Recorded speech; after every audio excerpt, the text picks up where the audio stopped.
Hello! Ay, napagod ako. Alam niyo ba 'to? Ito ba 'to? Ito. Alam niyo ba yan? Yes! Bumili ako niyan. Alam mo, bata pa lang ako, hindi talaga ako natuto ng hula hoop. Kahit nung elementary ako, nung sa PE namin, tinuturuan kami ng hula hoop. Hindi ko talaga siya natutunan.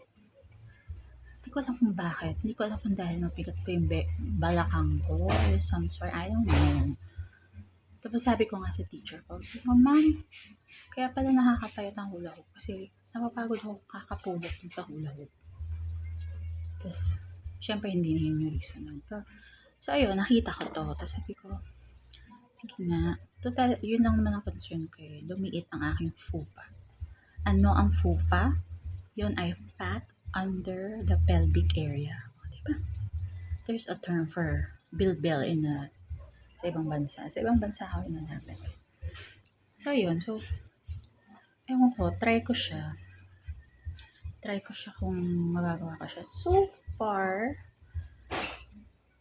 far medyo carry ko naman, kaya lang bumabaksak siya. So siguro konting practice pa. Kaya ko to. Gambat. So kadarating ko lang from the practice. So kagaling ko lang ito.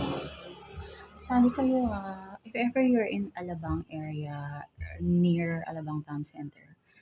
And nagsisimba rin lang naman kayo ng Sundays 11 o'clock sa St. Jerome Emilian in Santa Susana Parish. Join na kayong choir. Diba? Konti lang kami doon. Parang ang dami lang namin kasi ano kami. Parang ano kasi kami, parang salitan. Alam nyo ba, sa sobrang galing na aming conductor, bass siya, pero kaya niya kumanta ng alto 2 at saka S1. Oh, diba? Super bait. Mabait kami lahat. Lahat kami vaccinated, so we don't bite. Ngayon, we're always actively looking for members. So, if you have the voice and you have the heart of service, tara, join us. Meron din po kami Facebook page if ever you just wanna see. Pwede rin. So, ang rehearsals namin is usually after Mass, 1 to 4 or 1 to 5. Depende sa haba ng song. Usually, mag-aaral kami ng 2 songs. Pero, hindi kami nag-rehearsal every Sunday. Kasi depende rin sa availability ng members and ng conductor.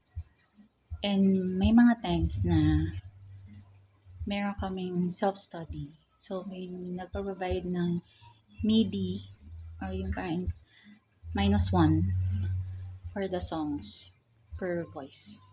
So, yun po. Sali kayo. So, anyway, today, pumunta pa ako ng SM. May ginawa lang ako, tapos umuwi na ako kasi, ako, empath. Alam niyo yung term na empath? Yung parang, sensitive ako sa emotions ng ibang tao. So, hanggat maaari, ayokong pumunta ng mall ng weekend. Bakit? Aside from dahil nahihilo ako sa dami ng tao, na-absorb ko lahat ng emotions nila. So, may mga times na nangyayari sa akin yun. May mga times na naiiyak ako na habang nasa grocery or mostly negative. Yung negative energy. Pag naiirita or something, lagi yun. Lagi akong nahihilo pag ganun. Kaya umiiwas ako sa mga crowded areas. Kaya mas gusto ko yung nagmo-mall ng weekdays or nag-grocery ng weekdays. Mga afternoons, ganun. Alam niyo, may isang time, meron kaming pinuntahan na house. Friends yun ng parents ko. Yung parents ko kasi, they have these little soirees that they do. And yung soirees na yun is just friends, retired friends na who just likes to sing. Never mind if they don't have the voice, basta they just like to sing. And walang ano yun, basagan ng trip. Kahit meron nga silang isang member na maganda naman yung boses niya. Kaya lang wala siyang like sa atin meron tayong may parts na kailangan mong hinaan yung song, hinaan yung boses mo, or kailangan lakasan mo. Siya wala. Isa lang ang volume niya. Throughout the whole song. Isa lang ang volume niya. Tapos minsan, nagbibiroan sila. Tapos hindi sila napipikon. Like, one time, nagbiroan sila. Kasi, yung guy na yon parang for some reason, he always gets lost in the middle of the song. So, he keeps changing the song. Tapos, somebody said na, why don't we just change the singer? Tapos, walang pake. Kanta siya. Tapos, tawanan lang sila. It's so fun. Fun din sila. So, anyway, yung house na pinuntahan namin, yung may-ari nun, antique collector siya. He travels a lot. He's a doctor. He travels a lot. And sa mga travels niya, it's a very rare moment na wala siyang dala-dala na antique. Yung house niya is like a museum. Meron siyang isang kwarto na meron siyang life-size collection of religious figures. Actually, creepy kasi life-size nga siya. So, minsan, may Mama Mary na mas matangkad pa sa akin. It's creepy for me. For me, I don't know with other people. Tapos, aside from that, yung buong bahay niya, they're like antique mirrors, artworks na nakita lang niya. Tapos, parang sinasabi niya sa amin before na, like, itong part ng house niya, nabili niya sa Thailand, or yung arko ng papunta sa kusina, bit-bit niya yun from Vietnam, yung mga ganun. And me, as an empath, it's a nightmare. It's a nightmare for me to be there. Why? Because sa labas ng house, sobrang maaliwalas because there are lots of people, na nagbebenta ng street food. Kasi ang eksaktong tapat ng bahay niya is yung simbahan. So kung dudungaw ka sa bintana niya sa sala, ang makikita mo yung aisle papuntang harap ng simbahan. So ganun siya. From there, okay pa ako. Sobrang light pa ng mood ko. But the moment I enter the house, everything changed. Like there's a darkness. Here. So parang ito clear, pero parang may darkness. Alam niyo yung feeling yung pumunta ka sa ilalim ng mesa, and then yung mesa may tablecloth. So nakasilip ka dun sa part na walang tablecloth. And you feel na there's darkness on top. So ganun yung feeling niya. Just, ang sakit-sakit ng ulo ko. Parang akong nauubos. Tapos, I cannot point out where in the room, in the house. But for some reason, yung utak ko dun parang gusto niya sumabog. Ganun yung feeling niya. Sobrang sakit. So, may mga times na I have to excuse myself and go out. Lagi ko nga sinasabi na, kakain ako, tapos I'll just buy food. Pero actually, I just want to breathe. Kasi sobrang sakit talaga ng ulo ko. Then, pag lumalabas ako, di okay na siya. Tapos, ang dami rin kasing tao sa labas, so hindi rin siya magnificent. But then, I'd rather go out than go inside the house. Ang ayoko lang sa labas ng house, malamok.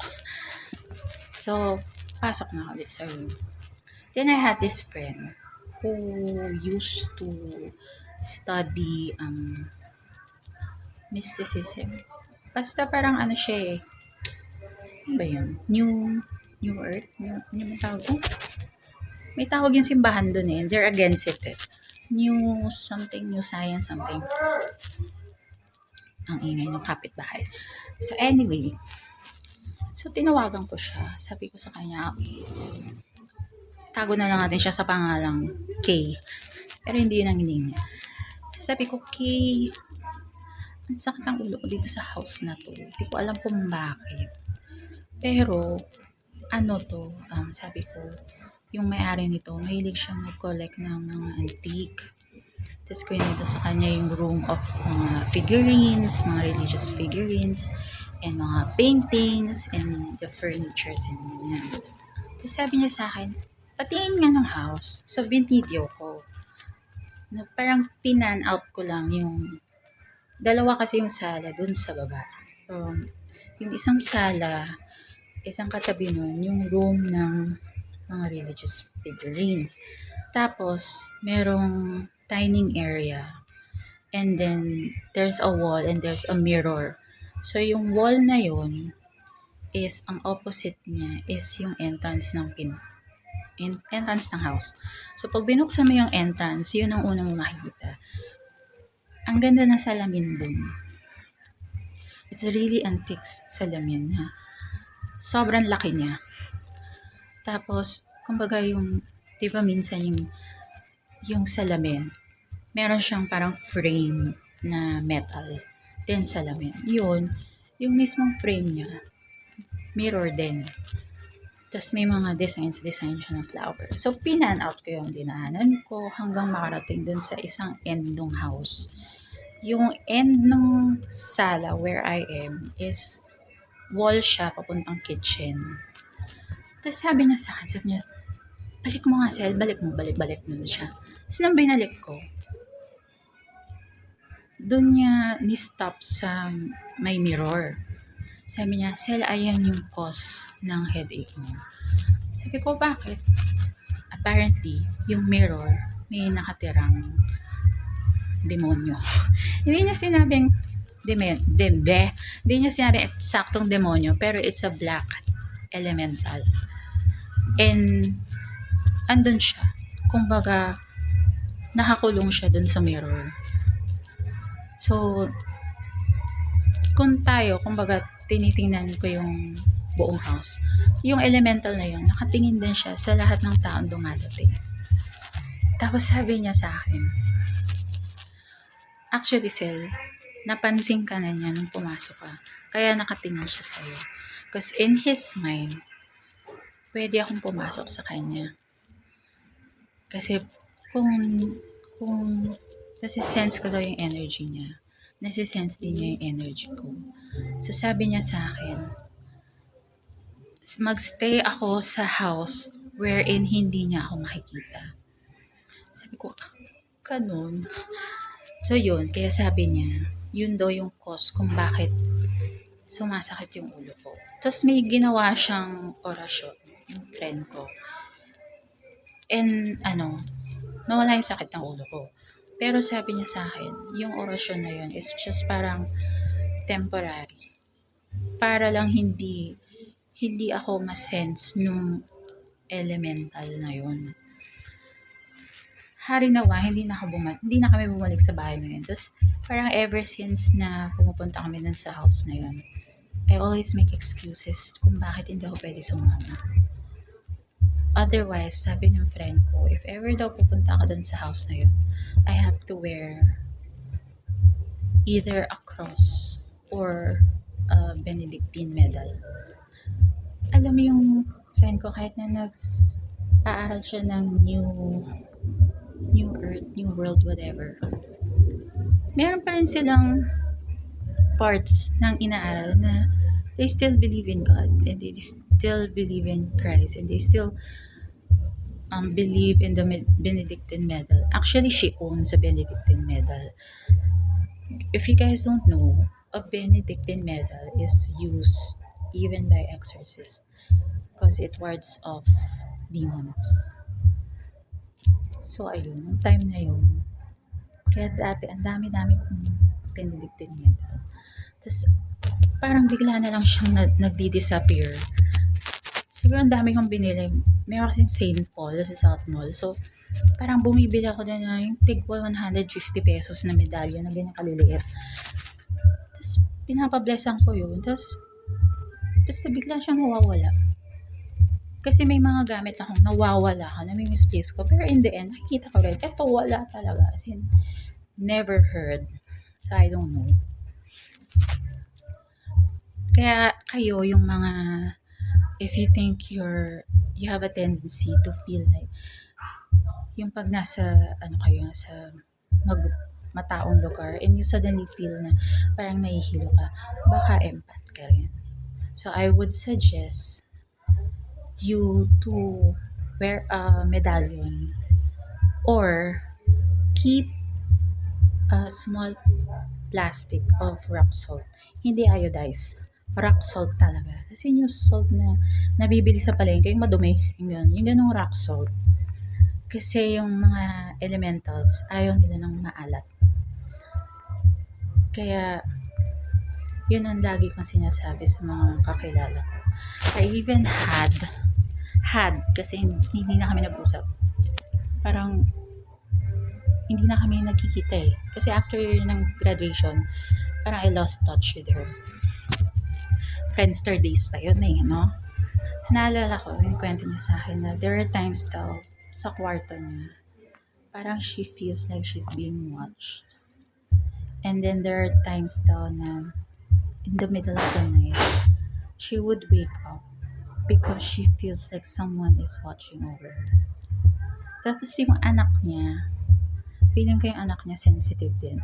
At the age of 7 years old at yung anak niya, for some reason, yung anak niya doesn't want to leave her alone. Pag naliligo siya, sumasama yung anak niya sa CR. Hindi niya mag-gets kung bakit. And it's a small toilet. So, for some reason, iiyak daw yung bata pag hindi siya sinama. So, sinasama niya. Kasi sabi ko, baka may nasisense yung anak mo. So, I told her, yung sa bintana niya, yung sa may window sill, sabi ko sa kanya, maglagay siya sa isang mangkok ng rock salt. Lagay lang niya. Tapos sabi ko sa kanya, the next day, balikan mo ako. Sabi mo sa akin kung anong nararamdaman. Sabi niya, nakakatulog na daw siya maayos. And for some reason, parang the rock salt daw, ever since daw nilagay niya yung rock salt, parang yung room daw niya is parang nag-lighten. Parang gumaan. Something like that. So yun, ngayon alam niyo na. Mag-hoard na kayo ng rock salt. Pero hindi iodized ha. Hindi pwedeng iodized. Ano yan yung mga nasa Bible yan. Kasi yung naalala ko yung excerpt nung yung mga exorcists.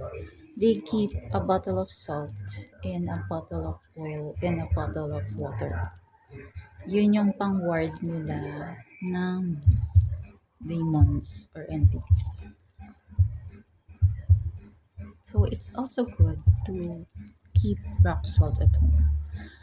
Please lang, huwag po kayong gumamit ng sage. Yung pauusukan nyo yung bahay nyo. Yung bibili nyo lang siya sa online, tapos aanoyin nyo na, pauusukan nyo yung bahay nyo. Huwag nyo kung gagawin yun. Yung mga sage po, it has to be prayed over by the person you bought it from. Kailangan po siyang i-charge. Para po siyang cellphone na, actually, para siyang cellphone. Pag ang phone natin, hindi mo chinarge, it's not gonna work. Yung sage po, pag ginamit nyo siya sa loob ng house, and you don't have it charge, baka po imbis na may mapalabas kayong masamang something sa house nyo, mas lalo nyong i-invite. Kaya, huwag po kayong, hindi ko sinasabing huwag kayong bumili ng sage, pero have it charged by the person na binili nyo.